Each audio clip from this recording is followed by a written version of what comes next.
and it's lost access to my Facebook account. Well, we are live. I can hear you. Yeah, sorry guys, who's ever watching, but we lost connection to my.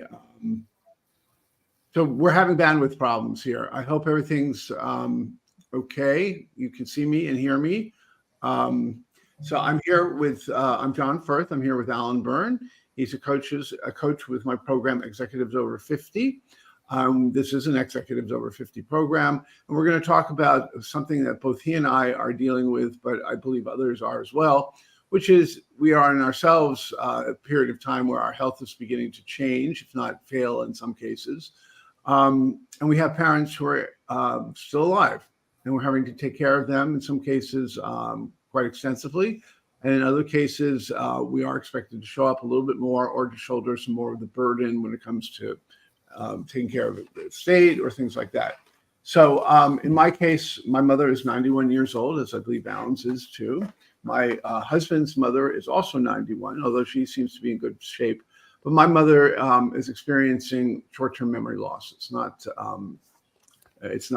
dementia. We don't think it is. At least the doctor has said it's not. But that's causing a huge amount of problems, plus the loss of friends through death and so forth. But let me send this over to Alan. He's going to introduce himself and talk a little bit about his mother, and then also we're going to talk a little bit about the progress we saw in terms of how we lived with our parents. Obviously, then we disappeared from our parents' home for a while. Now, at least I'm spending a lot of time in my mother's home. But yeah, Alan, why don't you introduce yourself, and I'm going to make sure I can get Facebook on board. Great. Thanks, John. Good morning, everybody. I'm Alan Byrne. I'm a human resources professional, have been for about 38 years, even though I'm retired now. I'm excited about this topic today because John and I get together and we think about topics that would be of interest to people and that what people are talking about today, especially in our age category. And being over 60 and still having parents that are still alive. In my case, my mom is still alive. She's 90, will be 91 in December. And the hard thing for me to start with is that she lives overseas. She lives in Ireland, but I do have other family there. I have a sister and a couple of nieces and lots of other relatives.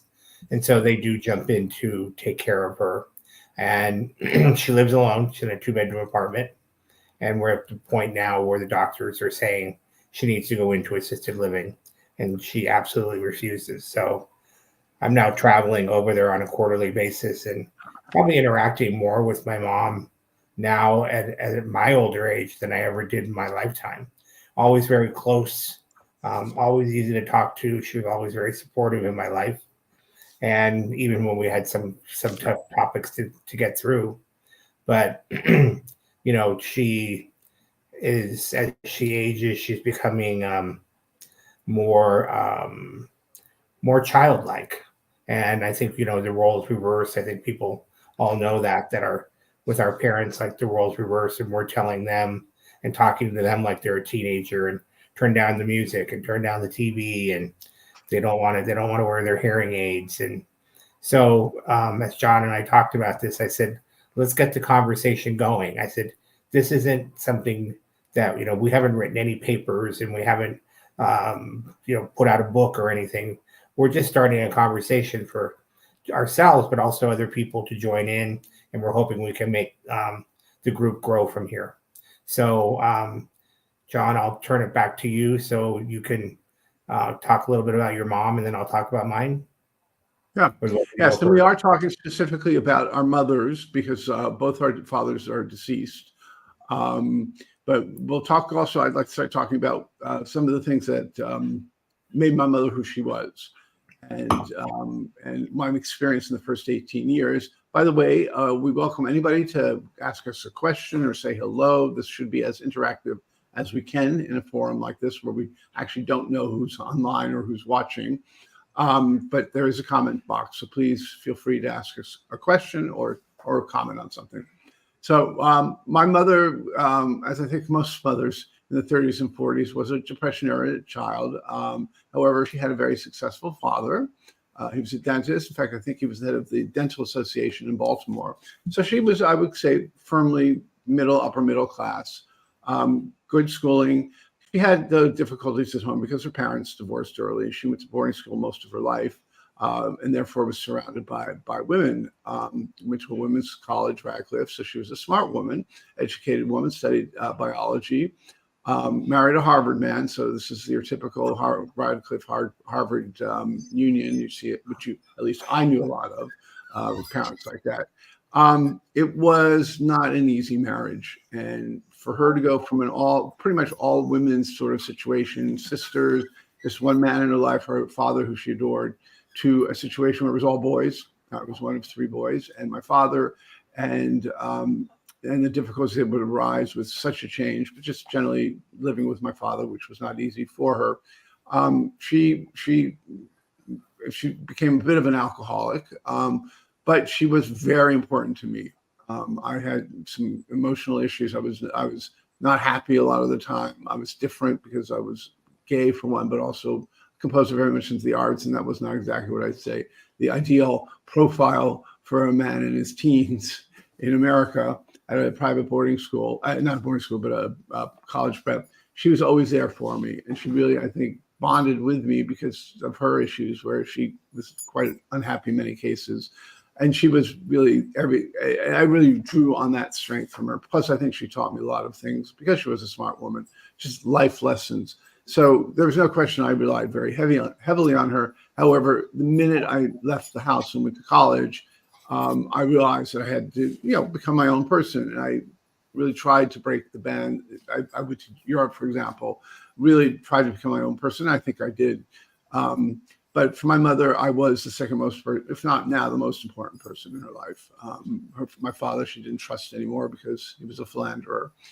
And really the only person she could trust was her father and me. And her father died when I was 5 weeks old of alcoholism. So she didn't have him around. And I have his name. So she went from adoring her father to adoring me, which was, I guess, great when I was growing up. But as you'll hear in a second, has been a bit of a difficulty in the last 5 years as she's aged. So again, this is Executives Over 50. We invite you to contact myself, Alan, if you have a chance and can put your email address up there. Or you can visit our website, johnfirth.com, and click on the Executives Over 50 tab to find out more about us. So, Alan, tell us a little bit about your upbringing and the dynamic that made your mother who she was, and also your father, and made you who you are. Yeah. So my mom was born in 1933 in Dublin, Ireland. My father was also, so that's where they met. But my mom was raised in a rather large family. I think there was about 11 kids, raised in a very, there wasn't a lot of money. It was during the war, Depression, and some of the stories she would tell about it are actually very interesting. But it also took a toll on her and how she was raised, and had to be patient to have things in her life that she would, have things that she wanted in her life that she wouldn't have until later on, until after she was married. But, she had to wait till she was 21 to marry my dad. And they dated for 5 years before they got married. And shortly after that, after they got married, they had my sister, and then my brother to follow. And then they immigrated from Dublin to Toronto, Canada. My dad wanted us to be educated in the United States. And so I was born in Toronto, and then we went from Toronto to California. And that's where I got most of my upbringing and education. But I always thought, being the youngest child, I got more time with my mom than my brother and sister did, because they were already in school. I was home with her during the day. And, as the years grew, my mom was obviously very close with my sister, because that was the one daughter. And they were, they both had similar personalities. And my brother was the typical boy in the family. And then there was myself, and like John, I ended up, telling my parents later on in life that I was gay, and that was definitely a pressure point in the family. But I learned a lot about my mom growing up. She used to talk about her how she was raised and where she lived. And I was telling John earlier today that I had forgotten, because I didn't learn it until a later age, that when I was born, being the third child, my mom suffered from postpartum depression. And in 1960, in Toronto, Canada, the treatment that they used on her was the old-fashioned, John, I'm sorry, what's it called again? Shock therapy. Shock therapy. And I'll never forget her telling the story about it and how awful it sounded. But we could see that one treatment had done something to her. She definitely had moodiness about her throughout my life, and could sometimes be ultimately, very hard on us as kids. And it's something that you could see that she couldn't control, and she controlled it through oversleeping and different things like that, and staying up late at night. And but in general, I had terrific parents, but like behind everybody's front door, there's always something different going on. But mom continued in her life to have these mood spurts that were, as we got older, became in a sense not tolerable, and we even asked her to get some help. There were some bad moments where she was taken away by ambulance because she was out of control. It's amazing, as you talk, you remember things and you go, oh yeah, that's right, that did happen. And I don't think we've ever really talked about it publicly. So maybe it's a good thing most of my family live in Ireland, so they wouldn't be seen.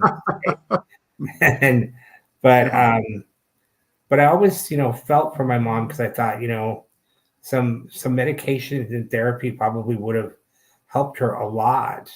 And now, at being 91, it's almost like there's nothing you can do for her, or that's what people believe. But I believe that any age seeking help or therapy is definitely a plus for somebody. So I travel to Dublin now every quarter, and I spend about a week to 10 days with her. And I know most kids would say, a week with my parents, oh my God, that would drive me crazy. And it does wear on me. It's she definitely has a set way that she does life. I have a set way that I do life, and then I try to spend 7 to 10 days trying to have my life work with her life. And there are moments that she's as kind as it can be, and there are moments that she's like a bold child who wants her way and wants it now. And then, of course, I push back, saying you have to wait. So I'm like the parent. You need to wait. You need to sit down, and you need to behave. And then once you do that, then you'll get what you want. So, she doesn't like that much, but she listens, and then she will calm down. And then I do know with my sister, she's caused public embarrassment with my nieces and my sister. And, You mentioned your sister lives how far away from your mother? About 20 minutes away. Right. My sister okay, like my brother. My brother lives 20 minutes from her. My sister is disabled, so she's challenged in the sense that getting to my mom and things like that. But my nieces have stepped in, but they're older now. They're married. Both have had their first babies, and that's where their time is spent now. So as I move closer with my mom, and I talk with her all the time about different things. And I think it's funny the way when I talk with her on the phone, if I pick a topic that she doesn't want to talk about, suddenly it's like, well, I can't hear you. There's something wrong with the phone. Why did you put your hearing aids in? My hearing aids are in. Oh, well, see, you just heard me. No, I don't hear you. I said, okay, well, I guess you don't want to talk about that, do you? She goes, no, I don't. Okay, well, now that we've, figured that one out, and she is very Irish, and still believes that, I'm the child and I should show respect always. Mm-hmm. And of course, Mm-hmm. I do. But there comes a point where, we are both adults. And I really believe that um, as I talk to her, she really starts to hear me. And one of the goals, as I said earlier, is to have her move into assisted living. And the places are lovely. I've been to see some of them, but she's scared like she's just going to get locked up in a room and that people will throw away the key and she'll never see anybody again. And these places are, top notch, and you can come and go as you please as long as you're checked out by a family member or an approved person. Mm-hmm. And so, we're slowly working with her to make sure. She almost went once, and then 2 days before she backed out. And she was childlike with me when she spoke to me on the phone. She said, "I suppose you heard I backed out." I said, "Yeah, I did. I heard." She goes, "I don't want you to be mad at me." And I said, "I'm not mad at you. Why would I be mad at you?" Because I realized in my own head that I needed to flip the switch and have her feel like, you made your decision, you're okay. So don't feel wronged by what you decided to do, even though my nieces may not have been happy or my sister may not have been happy. It's like you made the decision that you were gonna, stay in your apartment, and Mm-hmm. I was happy that I had, given like 3 months notice. Otherwise we would have been in a real We're screwed, yeah. so my mother, that's very similar to my mother and me. yeah. It's definitely a different dance that we do with our parents now as they are in their aging process, and I'm in my aging process, because we enjoy more comforts, we enjoy more things to do with theater, music, Mm-hmm. and my mom enjoys that too. But she, I had the landlord write a complaint, or one of the people wrote a complaint because my mother's TV is too loud. So here I'm like dealing with the teenager again and telling her, you need to turn the TV down. And even when I've been there, she blasts the TV and almost blasted me out of the room. I was like, oh my God, that is so loud. Hard of hearing. Because she's hard of hearing, I guess she needs a loud TV. She won't put in her hearing aids. And it's like, thousands of dollars could spend on these hearing aids, and then she doesn't put them in. Yeah. But that's her choice and for her to do. But I think the lesson for me there is that I have to show greater patience. When I'm showing patience, so is she, because she can see it. Yeah.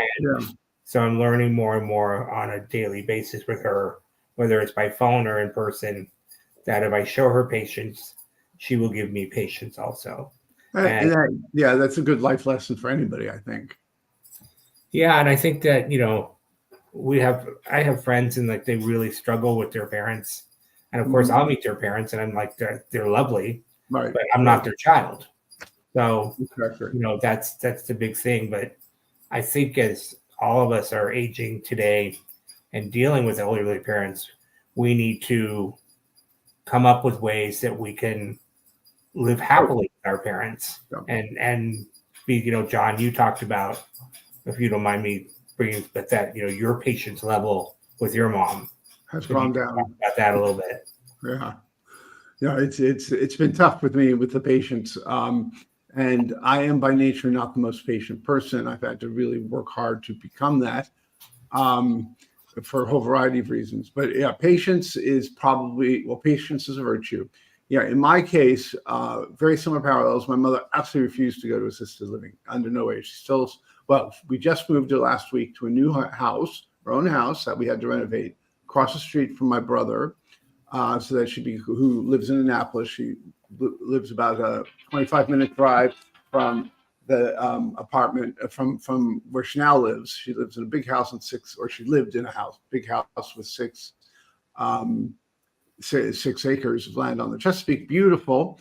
But her best friend died. The friend near her that she would see practically every night, they'd have drinks, dinner together at my mother's house, died. And so she's lonely, and she knows the danger of loneliness. My mother is a very conscious woman. However, she never worked out, never did anything athletic, but she knew to go to the doctor. At drop of head, she would go to the doctor. So she's got lots of pills. I think that's one reason why she's still alive, is she's at least taking care of her health from a medical point of view, if not from a physical point of view. Although she still is active, she can still walk on her own, dress herself, feed herself. But unexpectedly, being a graduate of Radcliffe and being really, in many cases, the smartest woman in the room, it's kind of amazing to see her short-term memory go. And specifically, it's day-to-day tasks. And since I sort of am the designated day-to-day task guy, we go down every other weekend. It's only a 4-hour drive. Although, again, it's my middle brother, who's like your sister. He's the one who sees her most often, or at least on a regular basis. But, I'm the guy who comes in and she constantly asks me, when are we going to have dinner? Or what's for dinner? Or what are we doing today? Endlessly, like she'll, in a 5-minute period, she'll ask me 15 times. And that is very hard on my patience. It's very hard for me to reconcile the very on top of things, smart, empathic woman of my childhood with a woman who can't possibly bother. And I say bother because it occurs to me that she can't bother. Thinking about remembering that we're having dinner at 6:30 and it's 5:30 now. And so it can't be that difficult to figure it out, mother. So it comes across as being lazy, thoughtless, and so forth. Whereas I do believe her short-term memory has, and it happens. It's like a walnut size, something rather in your brain that shrinks as you get older. That said, she acts fairly normal with everybody else. And that's why I wonder if the relationship to me somehow has sort of, I don't know, at one point, I think she was afraid that she really was losing it. But I said, do you know what's going on? She said, yes, I do. And I said, is it because of you have the short-term memory loss? No, I don't think that is. I said, is it that you maybe don't listen to me? She said, that must be it. So that doesn't mean that is what it is, but I think she's conscious she's semi-conscious that she's doing this. But it could also be, we don't have a lot of conversation. That occurred to me a couple of weeks ago. My father was very distant emotionally, but I could have actually great conversations with him. We had very common interests. And with my mother, I realized she was an emotional support, but wasn't very much of a conversationalist with me. We didn't share a lot of things of interest in common. And now that our conversation has gone to, are we going to go shopping? What are we having? This, that, and the other. I just think maybe it just doesn't interest her enough. And so she doesn't pay attention, and it just drives me insane. Plus, for some reason, everything I say, she can't seem to hear. She said, what's that? What did you say? She doesn't seem to do that with the others either. With Curtis, she plays Scrabble. Now, somebody who can't remember what time dinner is, who can almost win several times with Curtis against Scrabble, which is not the easiest board game in the world, says there's something weird going on that I can't figure out. And so my patience is, anytime I can't figure something out or put a rationale behind it that I can live with, I get very nervous. It's part of my personality. And I have been working really, really hard not to yell at her, because by the 5th time in 1 minute she asks me the same question, I really just can't take it anymore. But I also find her fuzziness of her brain, which comes and goes, will also affect my brain. So there are weekends where she's so fuzzy and so not clearly there. I come home and for a day, I have to pull myself back together again. It has a profound effect on me. Now she's moved, and now that she's in a better situation across from my brother, it's a new house. We renovated it for her. She has her cats with her. She's very nervous about her cats. I think she's beginning to get clearer. I think her emotional distress clearly affects her ability to think. So I'm not going to see it for another 2 weeks, but I'm hoping, knock on wood, that this new environment has done some of the trick. But there is a fundamental issue that I am the guy who takes care of things when we're there. And as I said, our conversation is a little halting. So that's a great way for me to provide some value if I can't seem to find topics of conversation that we both find interesting. But there's no question in her mind that I'm there and I need to be there for her, and she wants me there for her, and I'm happy to do it. But what I've had to learn is that she does live. It's going to change when we go to visit her in the new house, although it's in the middle of Annapolis and more things to do than 15 miles south. 15 miles south, though, was like a refuge. It was 6 acres of land. It was beautiful. you really felt like you could relax to the extent I could with my mother. And so I managed to get in my head as these are vacations, mini vacations. And then I would try to recover from the daily grind. And that, I'd spend time with my husband, with my mother, with our dog.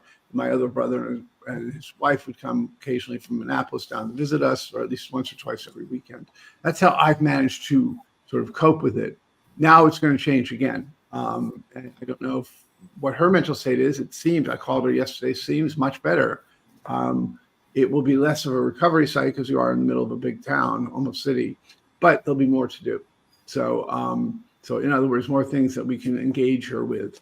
But that's really what's happening with my mother. And she is definitely a child, and she'll pout, and she'll not do things she's supposed to do. In her case, your mother doesn't wear her hearing aids. My mother doesn't need hearing aids, but she won't write anything down. And say, listen, if you ask me one more time where the sales documents of your old house are, I can only tell you, we haven't sold it yet. That's why there are no sales documents. We haven't sold the house yet. And I said, why don't you write that down? And she will not write anything down. Yeah. And I said, please just do me a favor. Do yourself a favor. Write down the things that you ask me.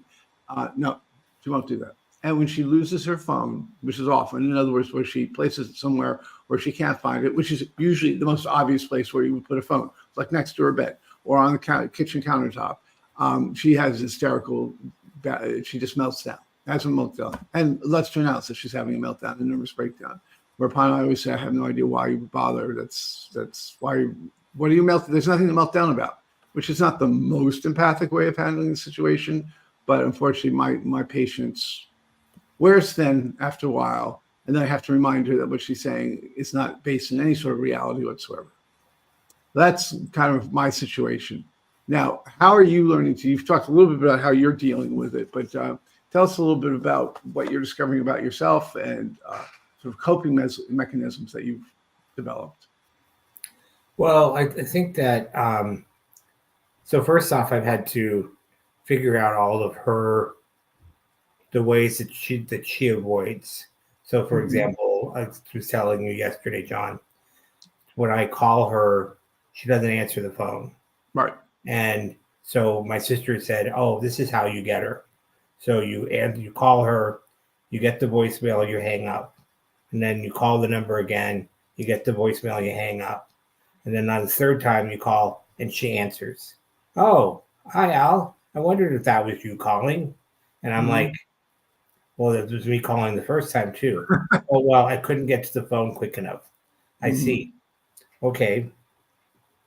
But, I think that, in my later years now, I do a lot of meditation, and I will think about my family and where I'm lost patience with them and how to correct that situation. And then I've become more honest, I think, with my mom, and I would tell her when I'm, pissed off, and, she looks at me like, why? And I'm like, well, here's what you're doing, and I need you to not do that. And so, I said, I don't want you to share my information with people about what's going on in my life. When I shouldn't talk here, I'm sharing her information about her life. But, I really found out that the only way that I was going to get through to her was to really sit down and talk to her face to face and just say, you know what, nobody's leaving the room. Let's talk about this topic. And there could be easy topics like she doesn't shop well for herself. When she buys stuff, she buys a bunch of crap that she's, eating in bed. And I'm like, you need to cook, let's get meals that you can microwave. And, she just looks at me, and I'm just like, I'm not saying, I said, Mom, I'm not using the air in my body to make myself feel better. I'm using it so that you will listen to me. And she's like, okay. And I said, so we need to talk about your planned meals, or we can go to your doctor and the three of us can talk about it. I don't need to go to the doctor and talk about my planned meals. Okay, well, then let's talk about it. So Um, I've had to really, my sister was always frightened that my mother will fall if she's on a ladder. And Yep. so that has already happened. And she Mhm. ended up in the hospital. Mhm. The doctor said to her, you know, I'm not checking you out. The next place for you, you're going to assisted living. And he turned his back. She got up after being in the hospital for a week. She got herself dressed. She just walked up. She checked herself out, walked out to the hospital, waved down a cab, got in the cab, and had the cab take her home. I didn't know that. And it was like, okay. But what I've told her, and I said to my sister, we can't control her destiny. Mhm. And I think Right. it's not like that's a trigger to help me relieve my concern about my mom. It's just the truth. It is really the You truth. know, I'm not in charge of when she came into this world, and I'm not in charge of when she leaves this world. Yep. And that in a way makes me feel a little bit more responsible to say to her, okay, you want to do that, then you're choosing to do that. Right. This is not, I'm telling you what my opinion is, but you know, just know that you should really rethink the choices that you're making. Yeah. And and it's okay to that we reverse roles. That if I'm in the parental role and she's in the child role, I Mhm. watch my nieces with her or my sister, and their patience is it's like you, John, it's worn thin. And I Yeah. understand why. I do understand why.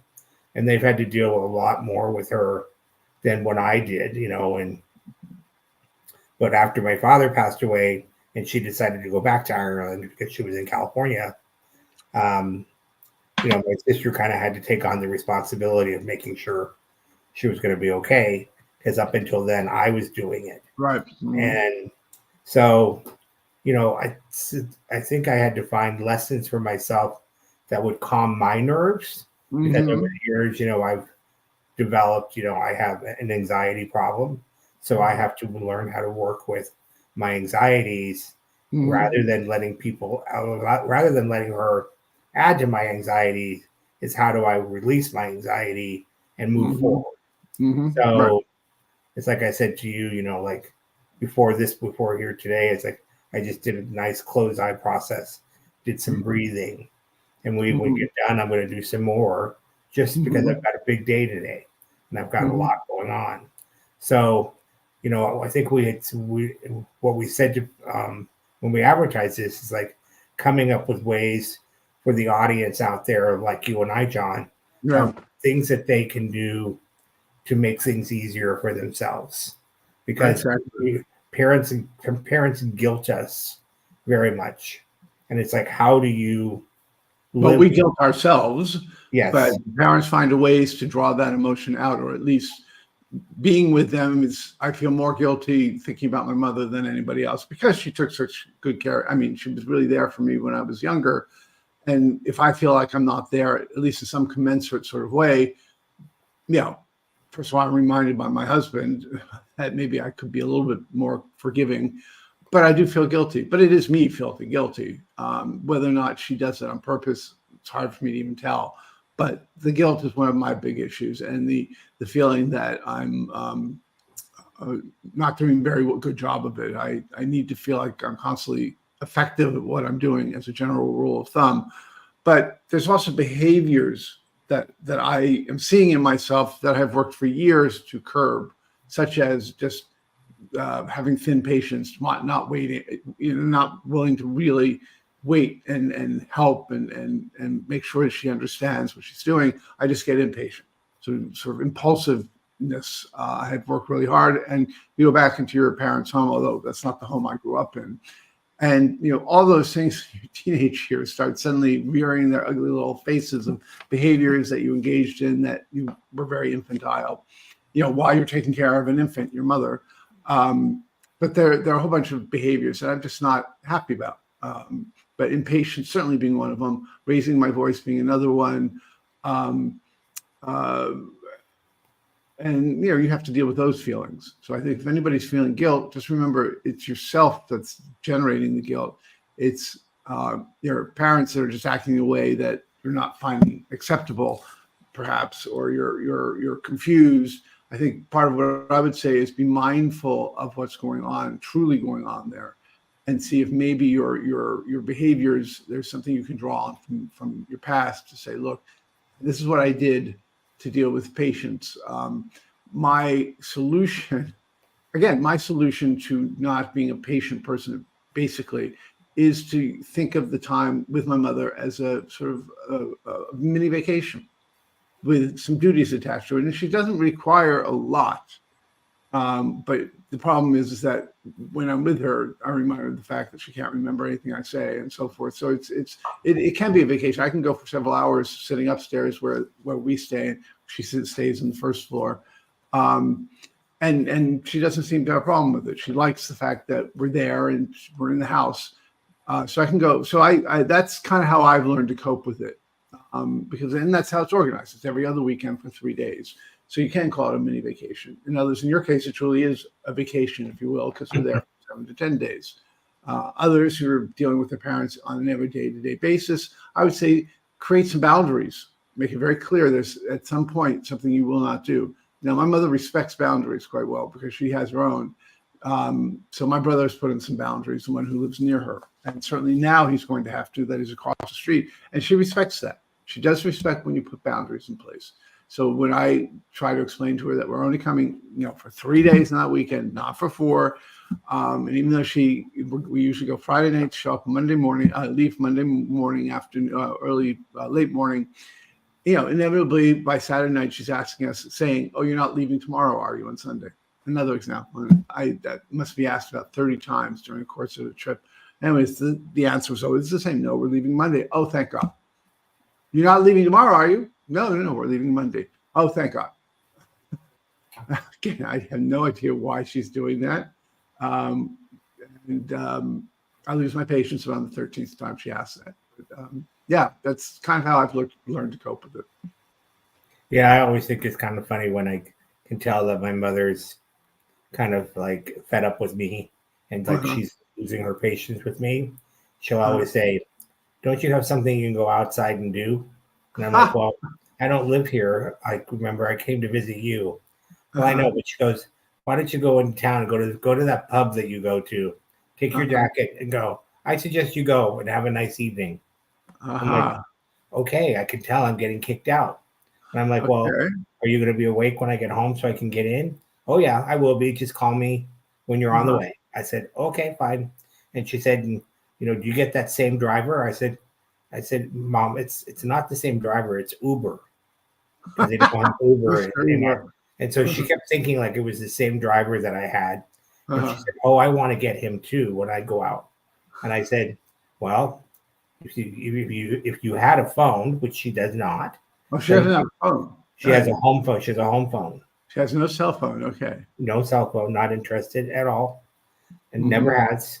And don't think we haven't tried. We've tried, but it's just like now it's like she'll call the taxi guy and she says to him, "Okay, come and get me now." And I was like, she hangs up. I'm like, "Don't you even tell them where you are?" "Oh, they know me." Okay. And then eventually somebody shows up and, then they bring in her groceries, and we're always concerned about the fact that she carries too much cash and that she's very free about letting people, they're dropping something off at her apartment. "Oh, come in." And it's like, no, don't, Mom, you don't want to do that. Just sign for it and shut the door and say, "Thank you very much." But, like I said, my mother created her entry and she will create her exit.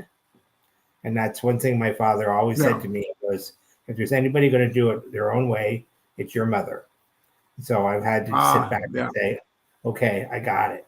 So, I mean, I think we're in a learning curve right now for both of us, and I'm sure some other people out there. It's like, how do we, whatever time is left, and God knows we could die before our mothers, but whatever time is left between the two of us, how do we have the best time in that period, so that you feel like when they go, you really got to enjoy that time with them. Yeah, And I think that's not just yeah. that's I what think I'm that, looking for.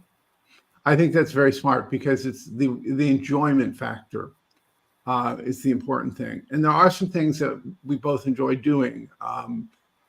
Like we often would go to the HD transmission of Metropolitan Opera at one of the local movie theaters, go to movies. Although I think that ended when we went to see The Favorite, which is about Queen Anne and her lesbianism, which my mother thought was the worst film she'd ever seen in her life. She hated every moment of it. So I have to be careful about the movies we choose. But that was something we both mutually enjoy, is going to see the opera in the movie theater or just going to see a movie, as long as it's the right movie. And now that she's in the center of town in Annapolis, there'll be more things to do. We'll go out. We only have one restaurant where she lives right now that we go to, and I really don't like it, but it's always the same one. Whereas in Annapolis, there are tons of restaurants. There's the waterfront that we can go take walks with. She does not like to walk a lot because, for obvious reasons. But there are a lot more things to do, and I'm sure we'll discover more things to do that instead of having to drive 25 minutes to get to, it's a 5-minute drive or even maybe a short walk. I suspect that's going to help alleviate the situation a little bit. But yeah, I think the idea is to not dread going down and not feel like I've made it through yet another weekend, but to say, look, we had some fun. We enjoyed things. We did things that we both liked. And I think, that's easier said than done sometimes. But now that I think about it, there are a few activities that we both enjoy doing. And I have to include my husband in that. He has to enjoy it too. And by that, I mean, he has to enjoy it too. He's not a very good of trailer along just because we expect him to. But hopefully this has been help to those who are on the call listening to this. I know some of you come and go. Once again, we're both with executives over 50.